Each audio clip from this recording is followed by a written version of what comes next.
Muy buenas tardes, bienvenidos todos a nuestra tertulia de políticas públicas. Hoy tenemos el privilegio de tener con nosotros a- al doctor Aníbal Gaviria, exgobernador de Antioquia en 2 ocasiones, alcalde de Medellín. Hoy hace parte del movimiento ciudadano La Fuerza de las Regiones, con 42 exalcaldes y exgobernadores de todo el país, y nos va a hablar sobre precisamente la fuerza de las regiones, unidad frente a los extremismos. Doctor Aníbal, muchas gracias por aceptar esta invitación. Es un privilegio tenerlo con nosotros. Adelante, tiene usted la palabra. Perfecto, Santiago. Entonces, nuevamente a todos y a todas, muchas gracias. A Armando y a Santiago, un agradecimiento renovado por la invitación. Eh, Van a excusarme si de pronto en algunas ocasiones tengo como algún tema de tos. Estoy saliendo de un pequeño resfriado en los últimos 3 o 4 días y todavía tengo algún residuo de esa tos. Eh, entonces, quiero empezar por algo que tal vez es un poco exótico, pero me parece que es imposible dejar de hacerlo hoy. Yo les confieso, espero compartirlo con la mayoría de ustedes, a lo mejor no con todos, pero enorme respeto por si hay alguna diferencia. Y es que hoy para mí realmente es un día muy alegre. Es un día que yo me levanté con una noticia que me, me dio mucha energía y mucha fuerza, y es el Premio Nobel de Paz para María Corina Machado. A mí me parece que es un tremendo acierto de el Premio Nobel de Noruega, el comité.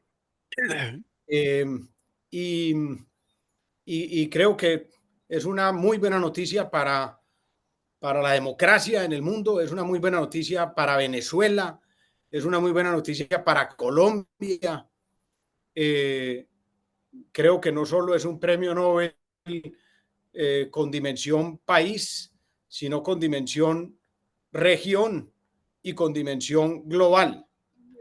Pero yo no me quiero quedar ahí, porque lo que quiero comentar de pronto con ustedes, y es un poco más detallado, tiene que ver con la esencia de mi pensamiento en este proceso electoral en Colombia.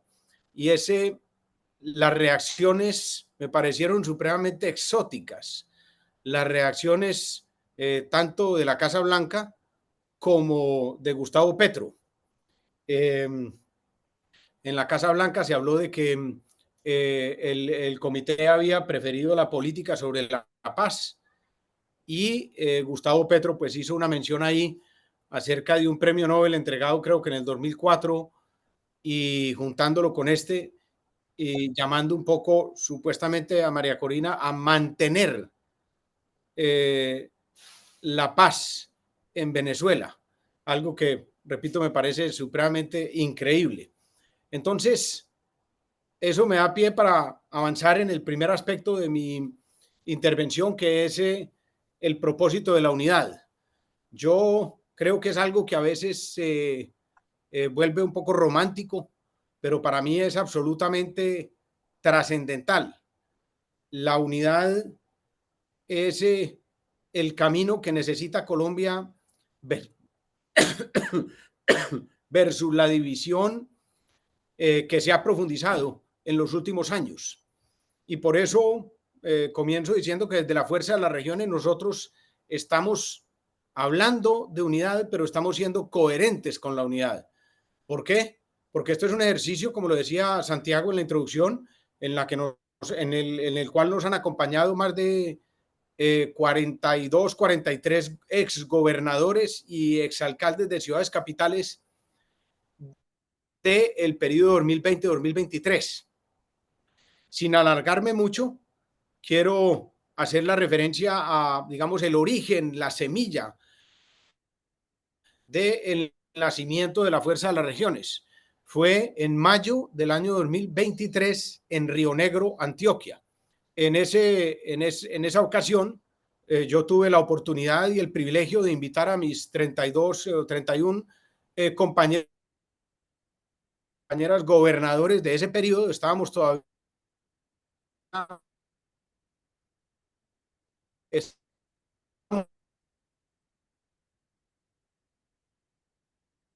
Aló, el Aníbal. último año de gobierno a Río Negro para conmemorar la Constitución Federal. ¿Sí? ¿Aló? Allí, no sé, Santiago, ¿me están escuchando bien? Se Ahorita sí, cortó pero un segundo. se cortó un poquito, un ratico, pero ahora, ahora sí te oímos. Perfecto. Entonces decía que conmemoramos los 160 años de la Constitución de Río Negro, la Constitución federalista, con un evento que llamamos Colombia Federal, Colombia Unida. Ahí fue el nacimiento. Después de eso tuvimos otras reuniones los gobernadores, posteriormente como exgobernadores, y después nos hicimos un proceso de convergencia con los alcaldes que venían en unas conversaciones similares, y en junio de este año ya salieron definidos los 4 precandidatos para la presidencia por ese movimiento de la Fuerza de las Regiones. Héctor Olimpo Espinosa es gobernador de Sucre, Juan Guillermo Zuluaga es gobernador del Meta, Juan Carlos Cárdenas, exalcalde de Bucaramanga, y Aníbal Gaviria.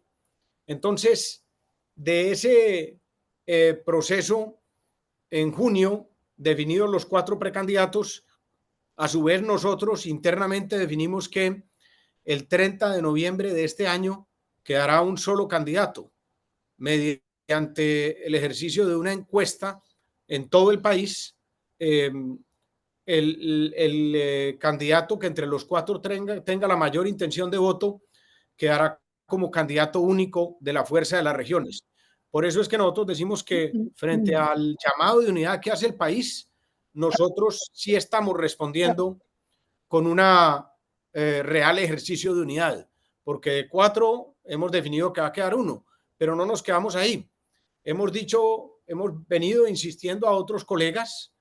La última insistencia fue en una carta pública a 6 precandidatos, también llamemos independientes, entre ellos Mauricio Cárdenas, David Luna, Daniel Palacios, Juan Daniel Oviedo, bueno, una serie de candidatos independientes a quienes hemos invitado a que ellos también hagan su ejercicio, y en el 8 de marzo, en una consulta interpartidista, el que salga de ellos emule con el que ha salido de nosotros, de la Fuerza de las Regiones. Y ahí no cerramos la puerta. Si hay otros candidatos o candidatas que en el futuro puedan querer entrar a esa consulta interpartidista, estamos listos. ¿Por qué? Porque, repito, estamos hablando de unidad, pero estamos siendo coherentes.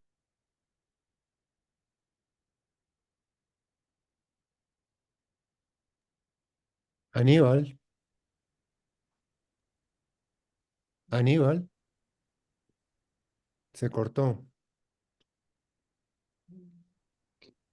Está ahí, pero no lo oímos. se quedó. eh, Y mm, ¿Aló? Aníbal,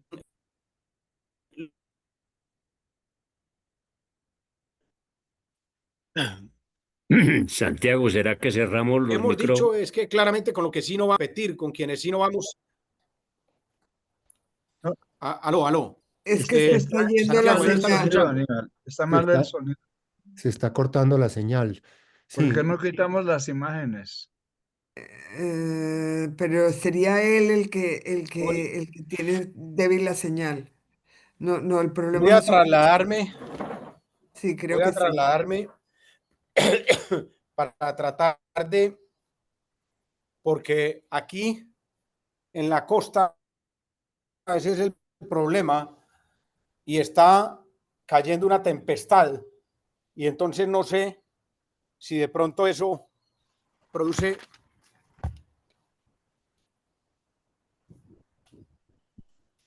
Ahí me escuchan.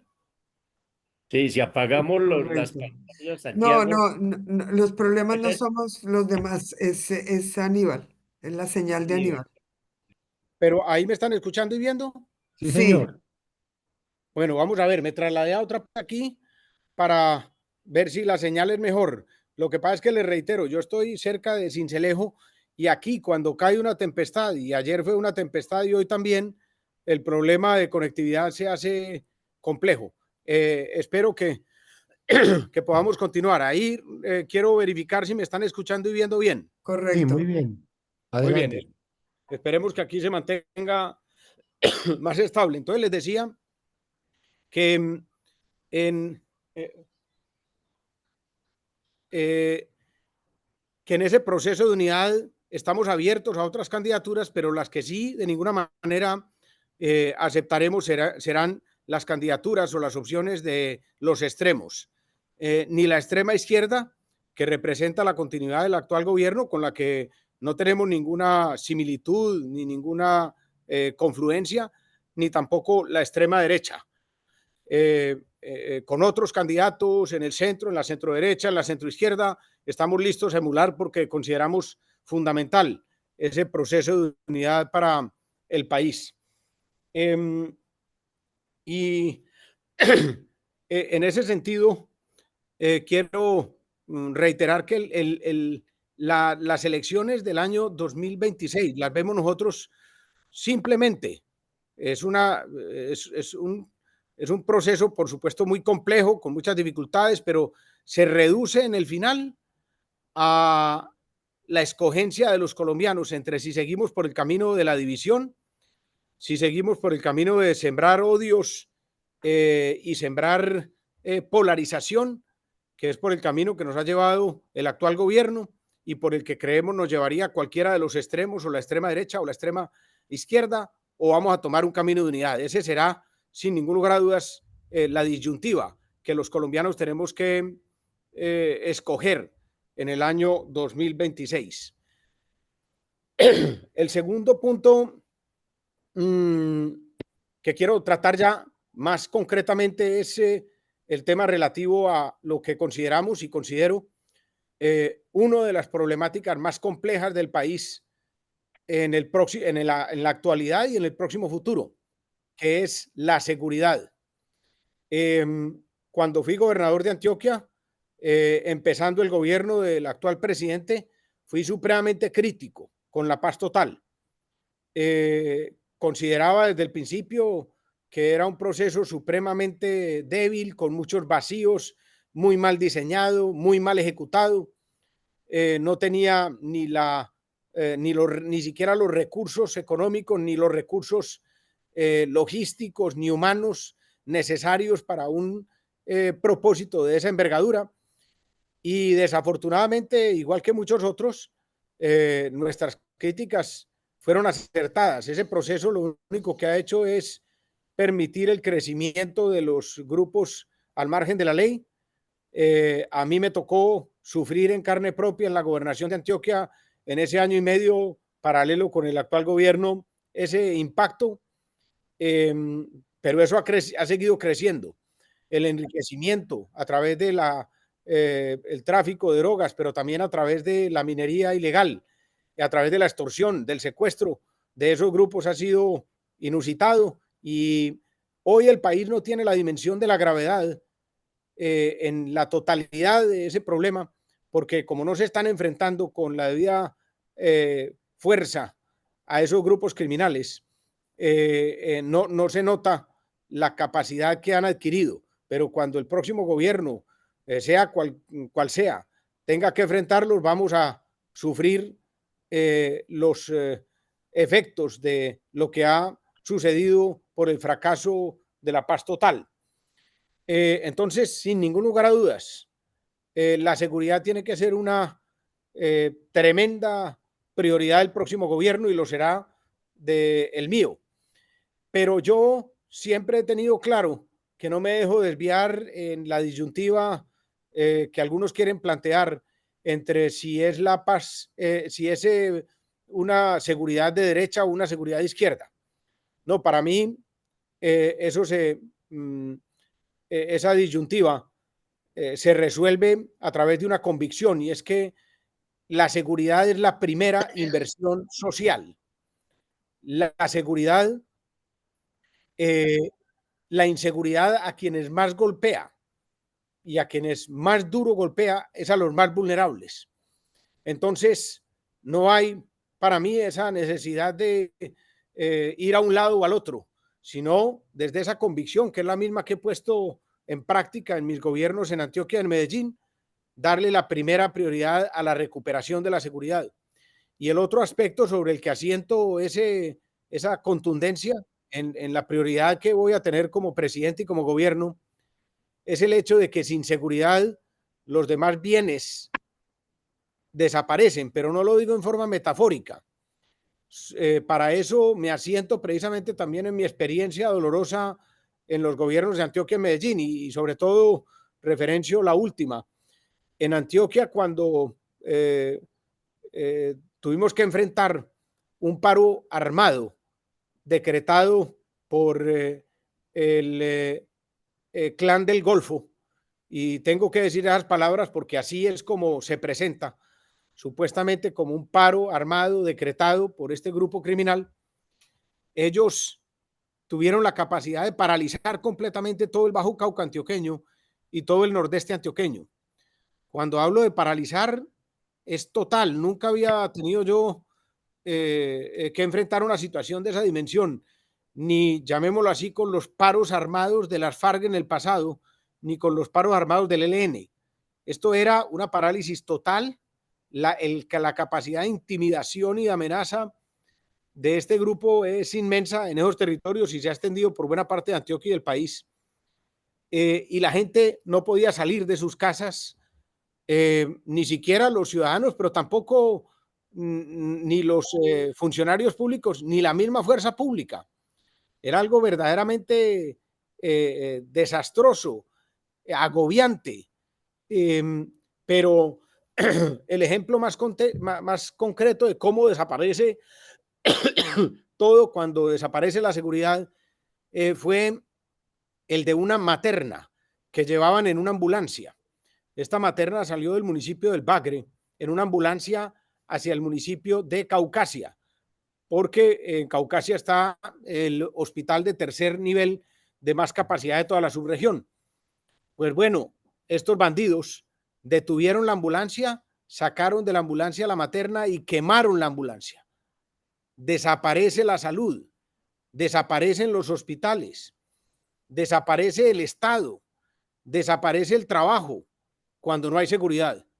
Entonces, primera gran prioridad de nuestro gobierno, la recuperación de la seguridad y líder en cabeza del presidente.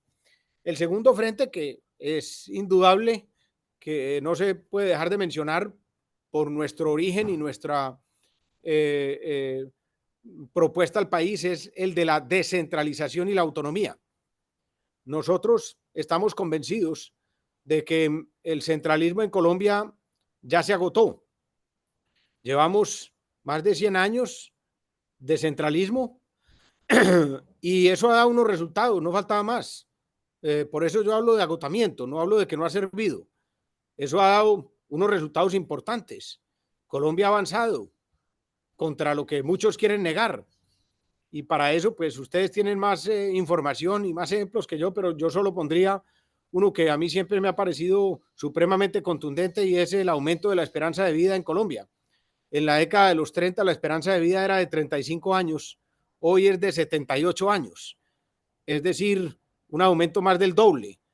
Eso es una confluencia de todos los avances y de todas las progresos que Colombia ha tenido en muchos aspectos. Pero nos parece que un modelo de descentralización y autonomía, que además es el establecido por la Constitución de 1991, recordemos que el artículo primero dice que Colombia es un estado unitario, pero con autonomía y descentralización de sus entidades territoriales. Entonces, la propuesta es cumplir la Constitución, avanzar en el cumplimiento de la Constitución y en la profundización del proceso de descentralización y autonomía. Pero claro, eso hay que hacerlo bien. y hay tres frentes en los que nos parece a nosotros que es fundamental hacer ese proceso bien. Uno, en que sea un proceso que permita cerrar brechas y no ampliarlas. Segundo, en que sea un proceso que permita combatir la corrupción y no aumentarla. Y tercero, en un proceso que aumente la eficiencia en el funcionamiento del Estado. Sobre eso, espero escuchar comentarios de ustedes que seguramente me parecerán desde ya muy autorizados. Pero sí creo que es una línea que sé que causa en algunos interrogantes, en otros hasta temor, y que indudablemente, reitero lo que he dicho, si se hace inadecuadamente, pues puede ser peor el remedio que la enfermedad, pero no por eso me parece que el país deba evitar ese camino. Yo creo que temores similares a los que hoy se pueden presentar se presentaron hace 40 años cuando el país empezó la descentralización política.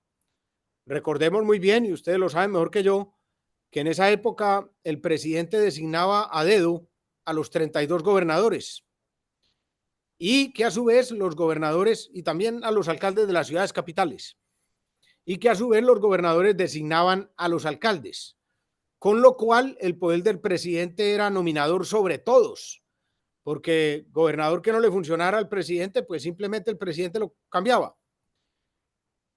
Yo creo que no digo nada escandaloso al hacer la pregunta de cómo estaría hoy Colombia si el presidente actual designara a dedo a todos los gobernadores y a todos los alcaldes de Colombia. Eso es un avance con claros y oscuros, claro, ¿no? Pues una cosa de esas dimensiones, como cualquier avance democrático en un país de el tamaño, de las complejidades de Colombia, 1.150.000 kilómetros cuadrados, 50 millones de habitantes. Cualquier avance tiene sus tonos grises, pero en eso mi concepto es totalmente contundente, que la elección de gobernadores y la elección de alcaldes ha sido benéfica para Colombia, no solo desde el punto de vista de estabilidad democrática, de equilibrio democrático, sino de funcionamiento del Estado. Entonces creo que los temores que en esa época había y que en varias ocasiones impidieron esas reformas, hoy están claramente superados. Y creo que los de la descentralización deben seguir el mismo camino. Ahora, tenemos que ser francos en que una descentralización no es una receta mágica, pero sí es muy difícil decirle a la gente del Chocó, después de 100 años, que el centralismo va a transformarlos, porque no lo ha hecho en esas épocas. Entonces, ahí hay un tema para la discusión y para el análisis. Y el último, en el que sí, pues mejor dicho, me meto en Honduras con este grupo de profesores y de maestros, es el tema de la crisis fiscal.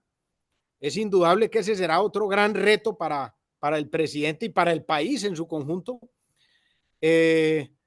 Las cifras del déficit fiscal son muy graves. Yo pues no me atrevo a mencionar muchas porque creo que ustedes las conocen mucho mejor que yo. Con un déficit que este año va a estar cerca de entre el 7.1 y el 7.5, que el próximo año puede acercarse al 8, siendo los déficits más altos en este siglo en Colombia. Con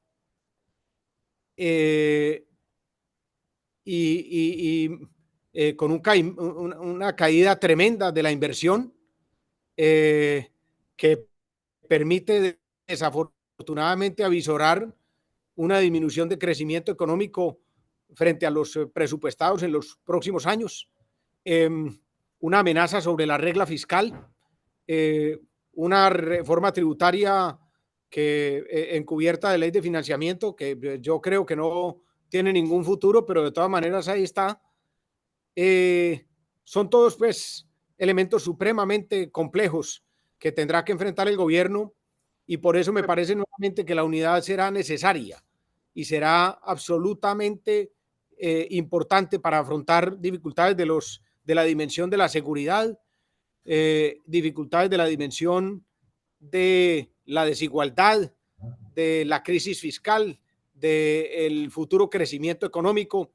Para eso se necesita unidad, porque eso no lo va a enfrentar y no lo debe y no lo puede enfrentar únicamente el presidente, sino tendrá que hacerlo con un Congreso serio y capaz, con una opinión pública responsable y llamada a hacerlo. Sin duda, el próximo gobierno tendrá que afrontar un ajuste fiscal que los especialistas ubican entre un 3 y un 3.5%. Creo que debe hacerse obviamente gradualmente y requerirá entre 4 y 5 años.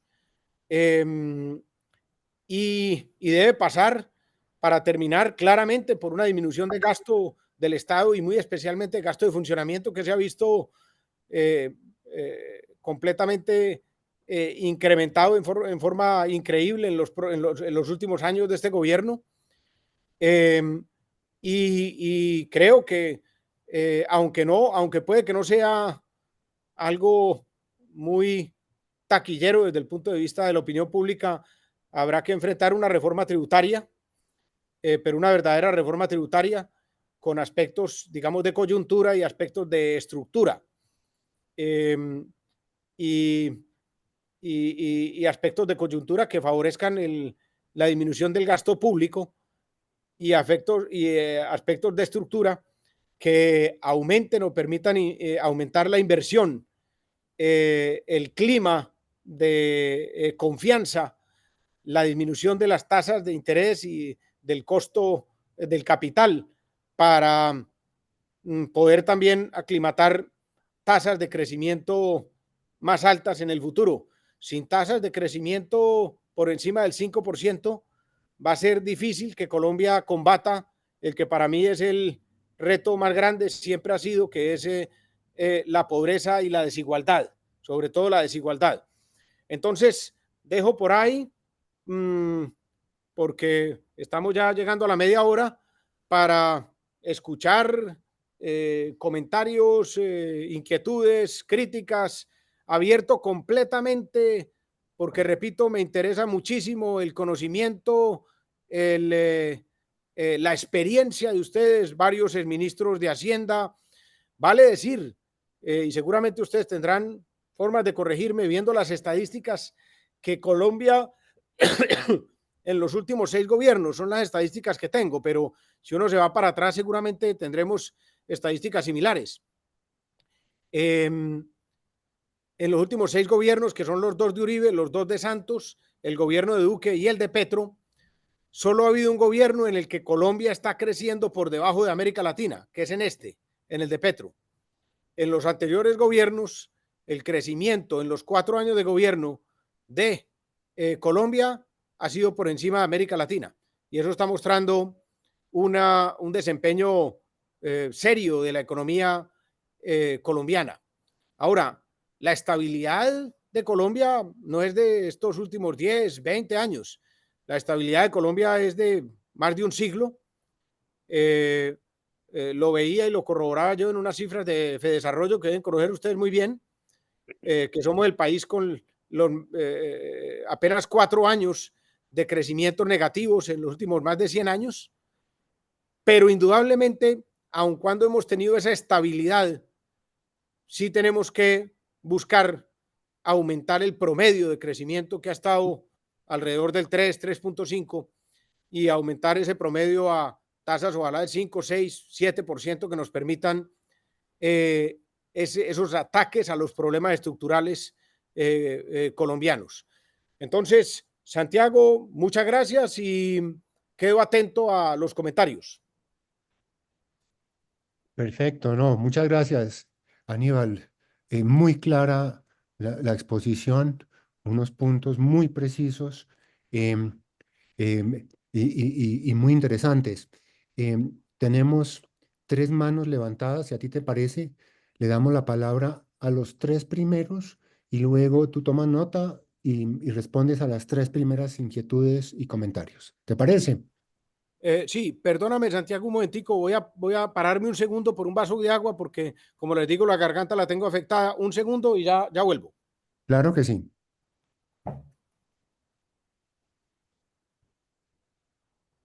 Mm.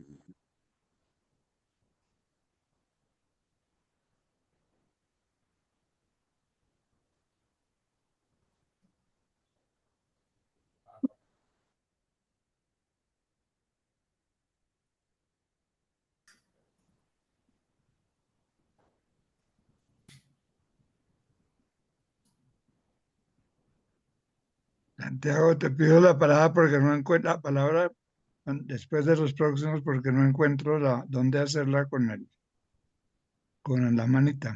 Perfecto.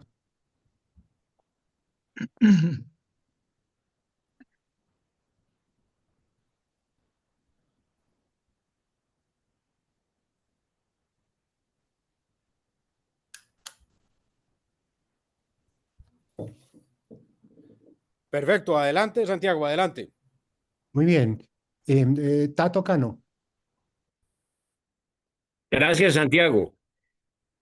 Yo, permítanme, colegas, voy a ser muy breve, comenzar con una expresión a Aníbal de mi solidaridad y de mi indignación como ciudadano por el reciente fallo de la JEP, eh, que prácticamente declaró la impunidad de los cabecillas de las FARC, el movimiento que ha sacrificado grandes patriotas y al país, y el movimiento que sacrificó la vida de Guillermo y de Gilberto Echeverry, y además la indignación del movimiento de víctimas, del cual ha sido líder Sofía Gaviria, la hermana de Aníbal. Eso quería yo expresar en cuanto a la presentación, impecable, me pareció muy bien estudiada, muy al grano. Eh, yo debo expresar también mi alma de federalista, que me ha acompañado desde toda la vida. Pero no voy a entrar en más detalles. Mis colegas exministros de Hacienda, eh, personas como tú, Santiago, pues yo también he trabajado el tema, tienen mucho que aportar ya en lo puramente fiscal, que es el reto. Yo tenía una pregunta para Aníbal, simplemente, desde el punto de vista de la seguridad y la defensa nacional. ¿Cómo ves tú, en un ambiente descentralista, eh, el tema de la defensa nacional? ¿Qué es descentralizable de la defensa? Las regiones, ¿hasta qué punto deben ir y a partir de cuál punto no deben seguir? Eso es algo que es bien importante, sobre todo en la actualidad. Las regiones han hecho un esfuerzo ingente, pero muy pocas veces o casi nunca con el apoyo del centralismo, en materia de defensa. Ese es un tema, que tú has manejado como alcalde, como gobernador y como víctima, además. Hasta ahí va mi comentario. Muchas gracias, Aníbal. Gracias, Santiago. Gracias a ti, Tato. Eh, eh, Arturo Sarabia. Eh, muchas gracias, Santiago. Eh, Aníbal, felicitaciones. Muy clara la presentación. Yo voy a referirme a lo que en otras ocasiones he señalado, y es que para poder desarrollar los planes que en estas exposiciones los candidatos presentan, como es bastante obvio, primero hay que ganar. Y para ganar se necesita identificar una ruta al poder que permita alcanzar ese propósito. Y uno lo que está viendo hoy realmente no es un síntoma de madurez democrática ni de fortalecimiento de la institucionalidad democrática, sino una dispersión muy fuerte en las aspiraciones de quienes no están en los extremos. Porque la realidad es que mientras el Centro Democrático se consolida como un partido fuerte con liderazgo y el pacto histórico está luchando en los estrados judiciales y en todos los escenarios para convertirse en un partido político sólido que incorpore a todos sus distintos componentes. Lo que uno ve en la mitad del espectro político es dispersión. Dispersión que nos aleja de lo que en el pasado tuvimos y eran disidencias dentro de los partidos que al cabo de cierto tiempo se reincorporaban a sus partidos. Hoy vemos, y si Ahorita que tengo podemos, una conferencia, sí. hoy vemos una lista Aló, de sí, la llamo ahorita que tengo una Isaac conferencia. tiene el... ay, un momentico. Chaca, estás interrumpiendo. Ya. Hoy vemos dentro de los partidos el siguiente cuadro, y me perdonan quienes lo tienen ya muy claro. Por un lado está, estoy hablando del centro del espectro político, está Mejor Juntos, que es una agrupación de reciente creación entre varios candidatos independientes. Mauricio Cárdenas, David Luna, Juan Manuel Galán, Enrique Peñalosa, Juan Daniel Oviedo y el excontralor Corro. Tenemos también dentro de esa misma zona de la política la fuerza de las regiones que representa Aníbal y cuyos propósitos nos ha señalado de forma muy detallada. Ahí están Héctor Olimpo Espinosa, Aníbal Gaviria, Juan Carlos Cárdenas y Juan Guillermo Zuluaga. Pero además tenemos el candidato que va a surgir del Partido Conservador, posiblemente Efraín Cepeda, el expresidente del Senado, el candidato que va a surgir del Partido Liberal, al parecer Mauricio Gómez, y a Sergio Fajardo. Si es que no se incluye allí, como es muy probable que no aparezca, pero habrá que ver cómo se maneja eso, Claudia López. Entonces, esas individualidades que todas escindidas de los partidos tradicionales, eh, casi que ninguno pasaron a la independencia sin pasar por la disidencia, que es una cosa rarísima, porque así no ocurría en el pasado. La pregunta entonces, Aníbal, es, es cierto que va a haber una encuesta entre el grupo en las regiones? ¿Es posible que ocurra lo mismo, aunque improbable, en los otros dos sectores? Y el candidato Sergio Fajardo ha dicho hasta ahora que él no va a ir a ninguna consulta, que él va a ir directo a la primera vuelta. Pero eso puede variar, digamos. ¿Cómo lograr, qué más pueden hacer para evitar que en marzo se presente esa dispersión que diluye las candidaturas, que dispersa y confunde el electorado y que hoy es materia de preocupación para quienes quisiéramos que el candidato dentro de ese espectro sea el que resulte ganador? ¿Qué otra cosa se puede hacer en esa dirección? Porque creo que lo que se ha hecho hasta ahora es insuficiente. Muy bien. Isaac Yanovich. Aníbal, buenas tardes. Muchas gracias por la presentación. Yo tengo dos preguntas muy cortas. Yo entiendo que hay entre el grupo, y yo creo que es una idea que generalmente es muy acogida, que es el tema de la descentralización.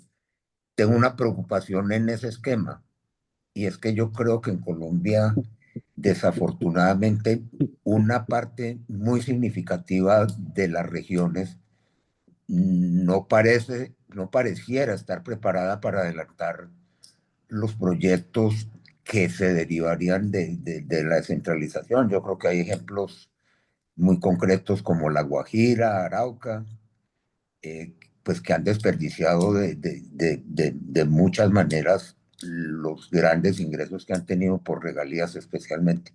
Esa es mi primera observación. La segunda, cuando tú hablas del tema de una reforma tributaria, siempre me ha parecido que es importante que en Colombia se rebaje el rango para empezar a declarar y a pagar algo de impuestos, así sea muy poquito.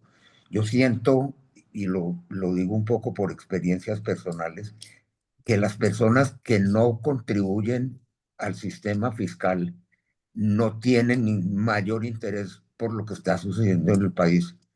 Y me parecería que una manera de comprometerlos es logrando que algo de impuestos paguen. Muchas gracias. Perfecto. Aníbal, adelante. Muy bien, Armando. ¿Ahí me escuchan bien? Sí, señor. Muy bien. Santiago. Entonces, Santiago, perdón.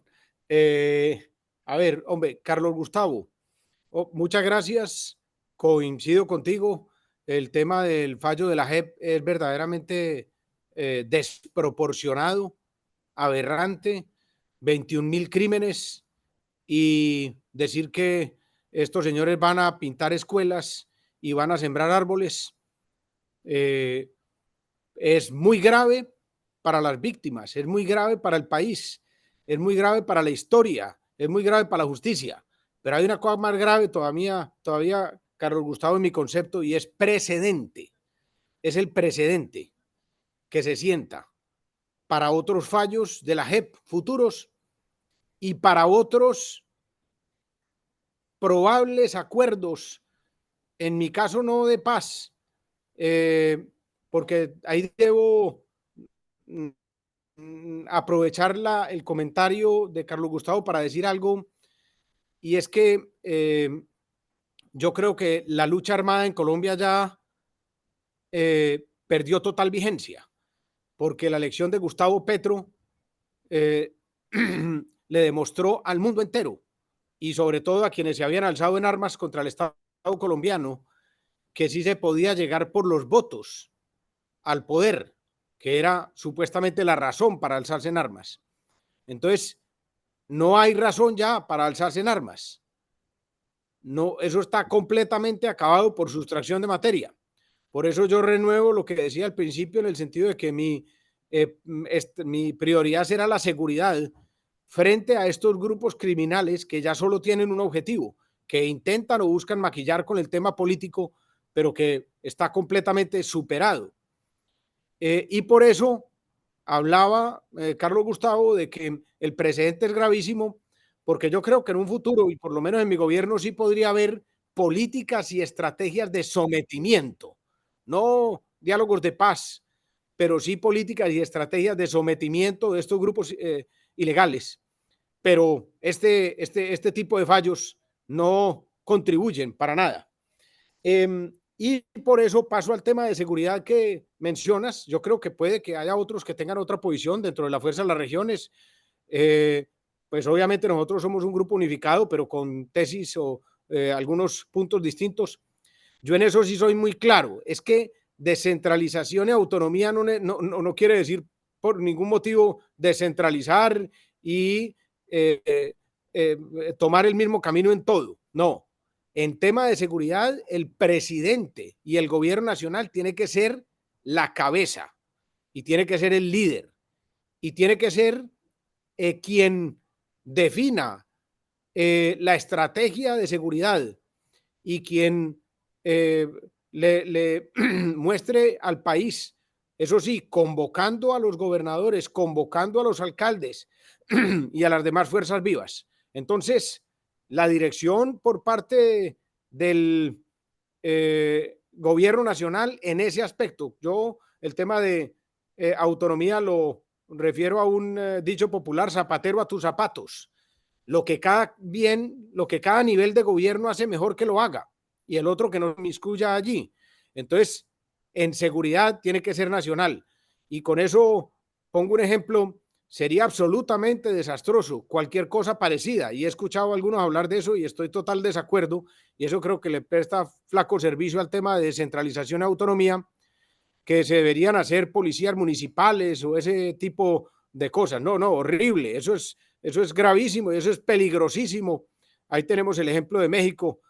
Entonces, en eso Carlos Gustavo, toda claridad, ojo, no sin decir algo. Las grandes ciudades, y yo lo hice en Medellín, tú de pronto hacías algún comentario, referencia a eso en forma, digamos, colateral, tienen capacidad de apoyar la seguridad. Y lo que el gobierno nacional tiene que trabajar en llave con ellos. Y tienen capacidad, por ejemplo, desde el punto de vista del apoyo con equipamientos, del apoyo con infraestructuras, del apoyo con tecnología a la fuerza pública. Entonces, liderazgo nacional, pero apoyo sobre todo en las grandes capitales que tienen esa capacidad financiera y técnica. El segundo tema, Arturo, con un saludo especial, compartida la preocupación. Yo por eso hablaba desde el principio del tema de unidad. Y ahí, Arturo, yo te digo, y tal vez lo voy a mencionar, casualmente me cabe como anillo al dedo con la respuesta de Isaac Yanovich, porque él va a recordar que tuvimos un desayuno por una invitación muy amable de él, y ahí en su mesa, en su apartamento, tuve la oportunidad yo de decirle a mis compañeros, pero también a Mauricio Cárdenas y a otros de estos miembros de Juntos, hombre, unámonos, busquemos un mecanismo. Es que yo sí les digo muy francamente, y eso se lo he dicho a ellos, pero los puedo decir a ustedes y lo digo públicamente, es que esto es con democracia. El que no le gane a otro el 8 de marzo, ¿cómo pretende ganarle a los otros en la primera vuelta? Entonces yo no tengo, y la fuerza de las regiones, mis compañeros no tenemos ningún problema en el 8 de marzo medirnos con todos esos que mencionaste. Lo que hay que hacer es buscar que esos otros candidatos tenga la misma disposición que nosotros manifestamos abierta, contundente, repetidamente. Y aquí la vuelvo a hacer. No tengo problema si yo soy el candidato designado de la Fuerza de las Regiones mediante nuestra encuesta el 30 de noviembre de competir con Sergio Fajardo, con Claudia López, con el que salga de Mauricio, de Oviedo, de Luna, de todos ellos, aún con candidatos más a la derecha, no a la extrema derecha, porque con eso sí no tengo yo de ninguna manera ninguna coincidencia.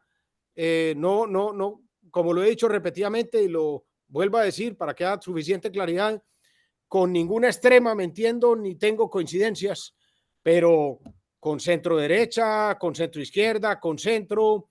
Entonces, por nuestro lado, Arturo, totalmente abierto. Si tú me dices, ¿qué más podemos hacer?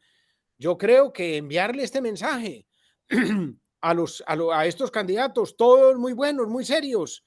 A mí he tenido la oportunidad de estar con Mauricio, con Juan Daniel, con David, en varios debates. Hombre, gente con gran conocimiento del Estado, gente muy responsable, confiable, decente, pues que el país estaría tranquilo en las manos de esos hoy candidatos y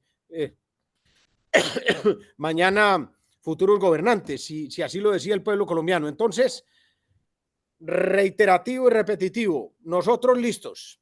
El 8 de marzo competimos con el que quiera competir con nosotros. Coloquialmente lo he dicho, para bailar se necesitan dos. Nosotros estamos listos. Y en eso yo he participado en 5 elecciones. O sea que la tengo clarísima. El pueblo decide. Entonces, si yo, Aníbal Gaviria, soy el candidato de la Fuerza de las Regiones y no le gano a Mauricio Cárdenas el 8 de marzo, pues ¿cómo le voy a ganar a los otros candidatos en primera vuelta? Y viceversa. Entonces, nosotros listos. Isaac, agradeciéndote nuevamente la invitación allá y de alguna manera eso que hicimos es lo que se debe seguir haciendo en ese desayuno tan agradable, es seguir llevando este mensaje. Hombre, comprometámonos públicamente. Eso fue lo que nosotros le dimos en la carta a estos amigos, carta que hicimos pública el lunes pasado, hace apenas 5 días, en donde decimos comprometámonos públicamente a que todos nosotros vamos a ir a una consulta el 8 de marzo. Simple, más simple que eso no hay.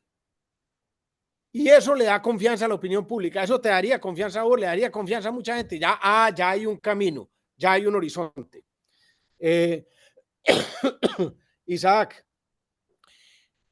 hombre, sí, el tema de La Guajira, de Arauca y otros departamentos, Pero uno diría, no puede ser que, porque hay algunos departamentos que no han aprovechado los recursos propios que por fuentes, digamos, de regalías han tenido, pues vayamos a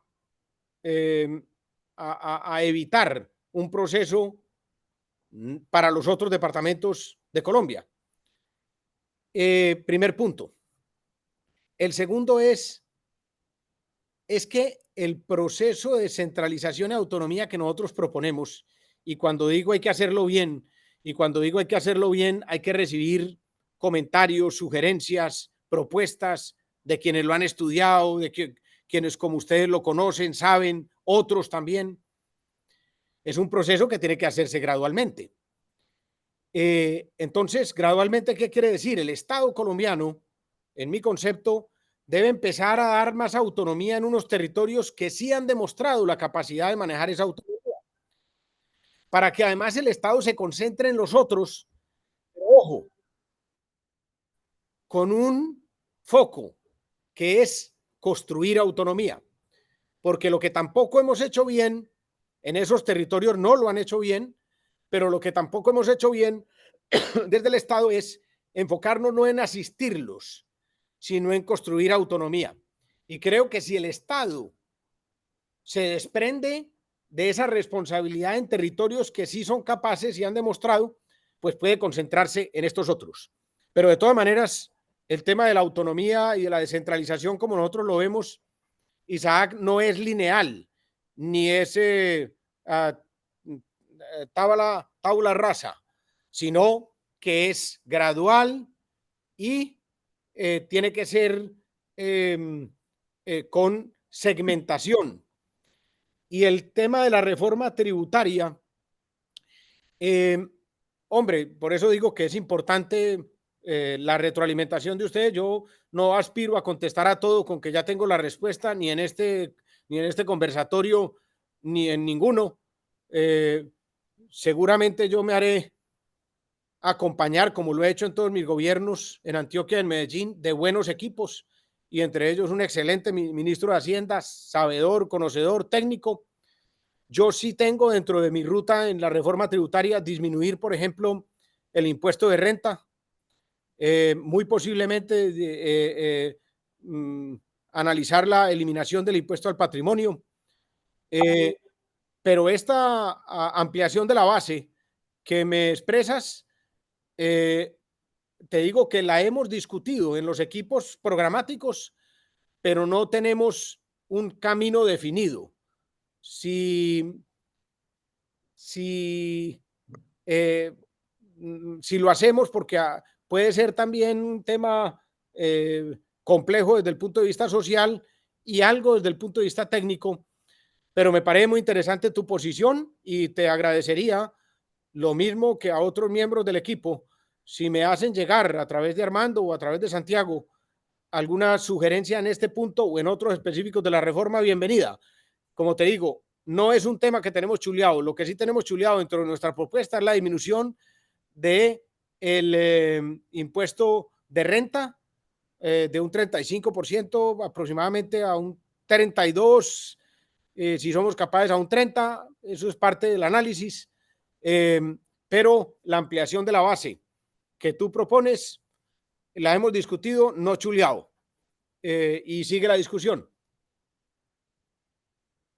Muy bien, muy interesante, Aníbal. Tenemos tres preguntas más. Nos estamos acercando a las 5:30. ¿Será que tú tienes unos minuticos extras?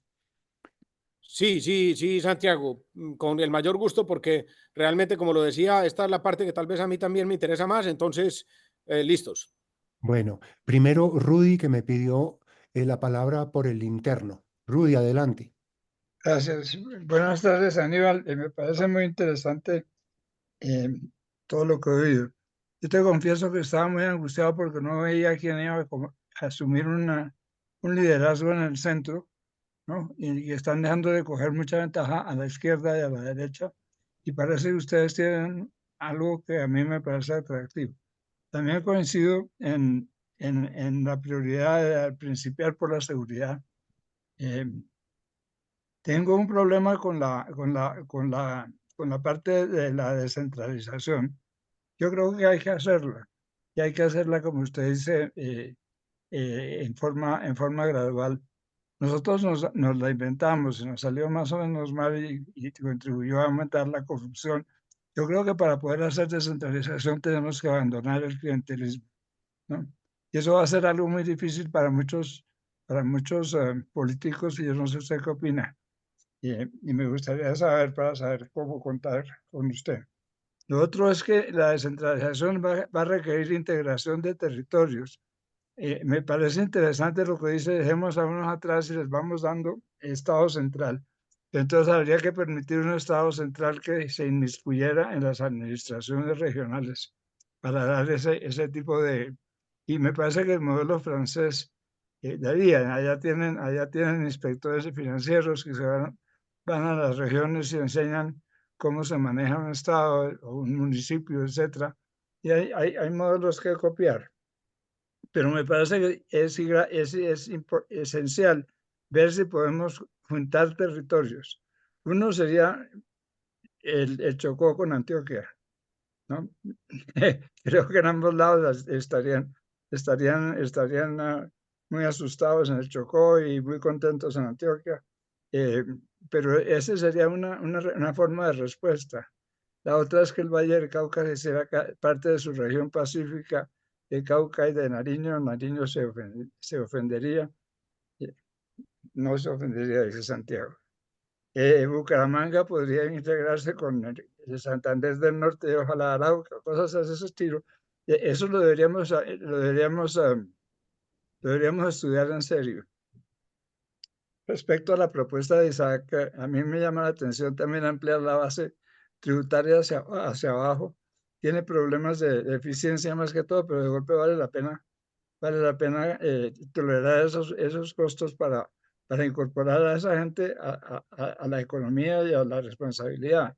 Pero si vamos a aumentar la base hacia abajo, me parecería mucho más rentable aumentarla hacia arriba, ¿no? Y no sé qué opina Isaac sobre eso. Un punto importante es que Claudia López en esta misma reunión se comprometió a que si alguien le invitaba a una consulta, que ella lo consideraría. Entonces el único fregado ahí es Sergio, ¿no? Y yo creo que Sergio al final va a tener que ceder. De manera que un punto importante es que la unión no se hace en una campaña. En una campaña se desarrollan reglas para no pelear y para escoger, pero la unión sí tiene que ser un compromiso del que quede elegido, ¿no? Que ha sido como lo contrario de lo que ha hecho el presidente nuestro, por el cual voté. Bueno, eso es como el resumen de lo que yo quería decir. Muchas gracias y aquí Gracias, estamos Rudy. para opinar. Sí. Pedronel Ospina. Buenas tardes. Aníbal, muy interesante tu tratamiento.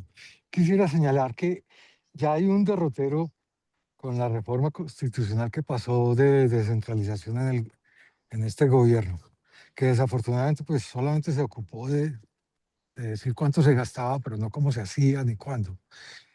Y ese es como en tu visiones, tenemos que rebarajar esa reforma constitucional, podemos construir sobre ella. Y ahí hay como las cosas que se han venido mencionando alrededor del tema.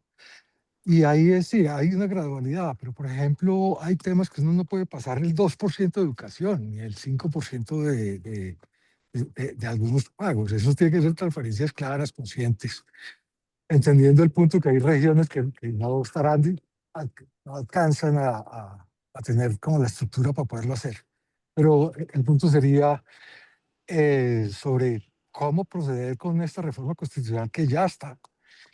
Y un tema que me ha inquietado, especialmente viniendo de la parte de Antioquia, es toda la discusión en términos de repartir los tributos causados localmente, recaudados, y en vez de la parte donde hay una olla común de la cual se distribuye, la idea de que no, la renta que produce Antioquia se queda en Antioquia y todas esas cosas. ¿En qué están? ¿Cómo están pensando? ¿Cómo ha evolucionado esos planteamientos? Gracias. José Leibovich. Gracias, Santiago. Gracias, Aníbal, por la presentación muy interesante. Yo tenía una pregunta muy concreta, muy sencilla, y es cuando tú dices que con la extrema derecha nada que hacer, en el sentido de lograr este consenso del que has hablado. Aquí tuvimos semanas atrás una presentación eh, de Paloma Valencia, que es una de las precandidatas dentro del Centro Democrático. Sinceramente me pareció una presentación muy seria, muy responsable. Eh, Quería como que me aclararas cuando dices la extrema derecha, ¿a qué se refiere? Gracias. Adelante, Aníbal. Muy bien, Santiago. Entonces, estas tres inquietudes muy interesantes, como las anteriores, y vuelvo y repito, queda abierto, Santiago, y coméntale por favor, Armando, de mi parte, abierto completamente el diálogo. Si a través de ustedes puedo recibir retroalimentación de los miembros de políticas públicas, estoy listo. Si en un futuro, y ojalá si se permita, ya teniendo la candidatura, si así lo deciden los colombianos en la encuesta definitiva de la Fuerza de las Regiones, volveremos a tener otra conversación. Me interesa mucho la conversación con ustedes, muy valiosa y muy enriquecedora. Pero, como había dicho, después de estos tres, ya sí debo salir porque aquí me están haciendo señas y la gente hay que bregar a no ponerla a esperar. Entonces, Rudolf, sí, yo creo que estamos haciendo un esfuerzo por tener una candidatura de unidad. Yo, más que llamarla de centro, la llamo de unidad, y es para diferenciarla de los extremos. Y ahora iré a lo de José Leibovich. Y sin ningún lugar a dudas, como lo mencioné al principio, Rudolf, estamos claros en que uno de los peligros y una de las amenazas del tema de descentralización es la corrupción, que no podemos de ninguna manera desconocer, pues, que no tiene un nivel de gobierno. Hay corrupción a nivel nacional, del gobierno central, hay corrupción a nivel departamental y hay corrupción a nivel nacional. Pero tenemos que diseñar esa gradualidad para que nos permita combatir cualquier fenómeno de incremento o de corrupción en las regiones. Por eso hablo del modelo de gradualidad, y en ese modelo de gradualidad, de un modelo como de graduación. Por eso hablamos también de cómo el Estado se concentra en los territorios donde se necesite más, digamos, formación en autonomía, para ir formando esa autonomía y con una especie de graduación que vaya permitiendo que el territorio vaya tomando más competencias y más autonomía a medida que va demostrando que es capaz de hacerlo.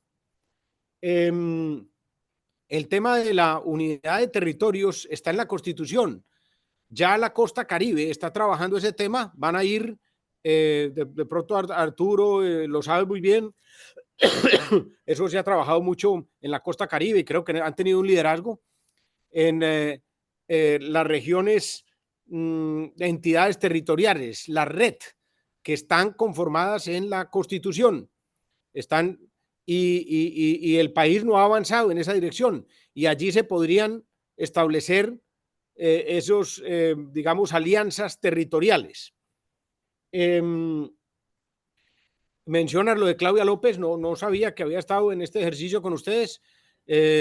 Yo reitero, de mi punto de vista, con esto no puedo comprometer porque el compromiso, o sea, comprometer a la fuerza de las regiones solo lo podemos hacer los 4 candidatos en conjunto, pero obviamente sí mi punto de vista, y yo no tengo ningún problema en una consulta con Claudia López, no tengo ningún problema en ir con una consulta con Sergio Fajardo, gran tipo, compañero, no tengo ningún problema en ir en consulta con los que he mencionado, Mauricio. Entonces, yo creo que algo que va a ayudar en eso es la gente. Es decir, esta dispersión que tenemos hoy no va a ser la misma en diciembre, porque arranca la lista del Congreso de la República y eso va a sacar a muchos. Y no va a ser la misma en enero y en febrero porque ya ha habido mucho agotamiento en el camino. Entonces yo confío en que ese ejercicio de agotamiento, pero el ejercicio también de la gente que va indicando qué le suena más, qué candidato ve más conveniente y más factible, eso nos va a permitir que seguramente, ojalá, el 8 de marzo tengamos la consulta con todos estos que he mencionado. Y algo que tal vez mencionó Rudolf al final, se lo entendí en esa dimensión y yo estoy completamente de acuerdo. Yo soy un hombre absolutamente obsesionado, soñador con la unidad de Colombia. Yo quisiera ser el presidente que una a los colombianos, completamente diferente, Rudolf, y estoy de acuerdo con vos. Desafortunadamente, el presidente Petro perdió una oportunidad histórica. Él tenía esa gran oportunidad y no ha sido el presidente para unir, sino para dividir. Y se ha dedicado a ser, como lo fue de candidato, el líder de un grupo y de un grupo contra otro de colombianos. Nunca, eso nunca lo seré yo. Pero estoy claro de que uno como candidato tiene que unir lo necesario para ganar y como presidente ya trazarse la meta de unir al país. Pedronel,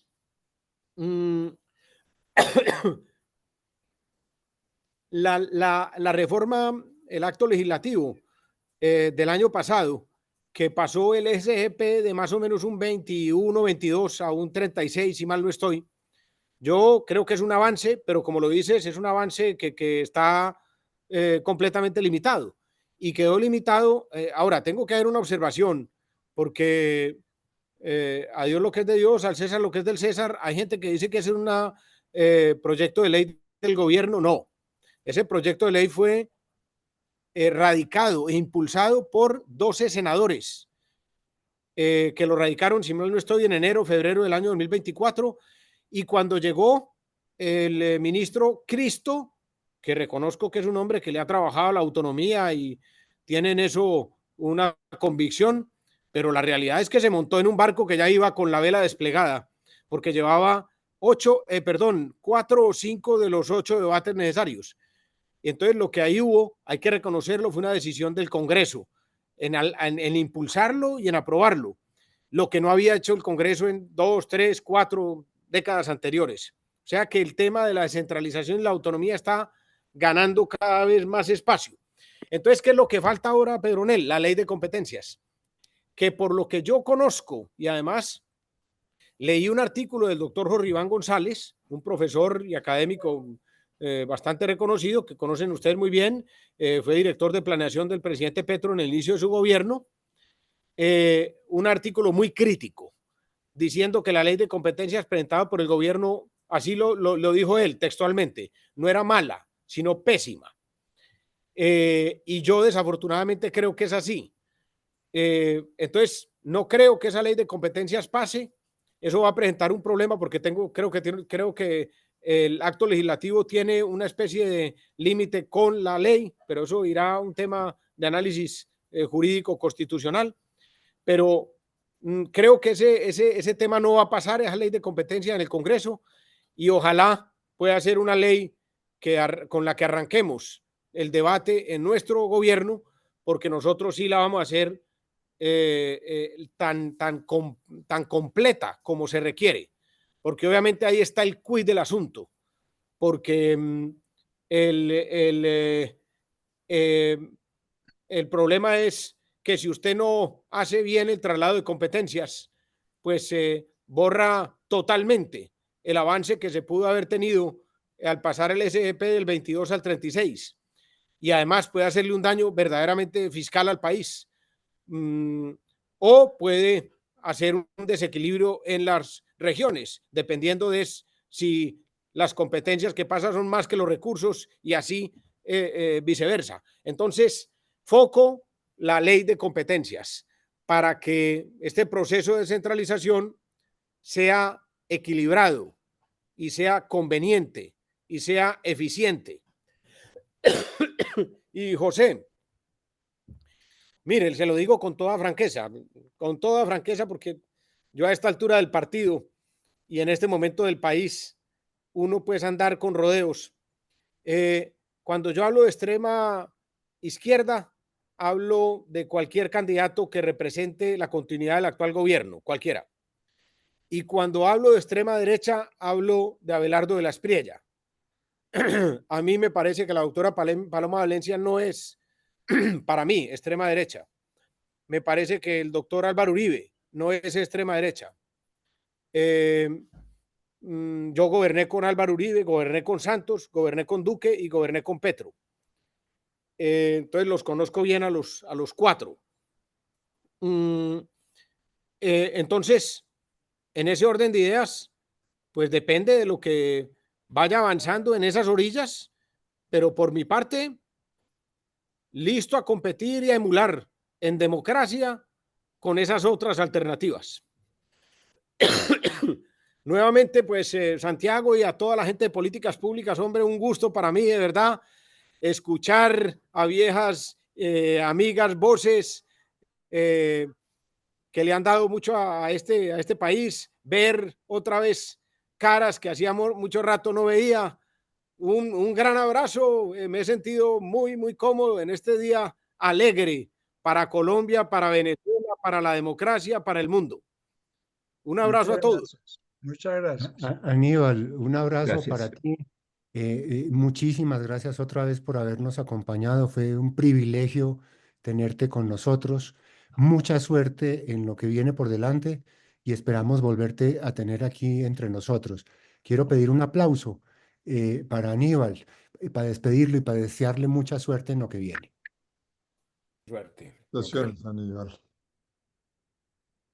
Hasta luego. Chao, chao. Un gran Feliz abrazo. Muy Muchas, bien. muchas gracias. Muchas gracias, Muchas Aníbal. gracias. Muy interesante. Gracias. Abrazo a todos y a todas.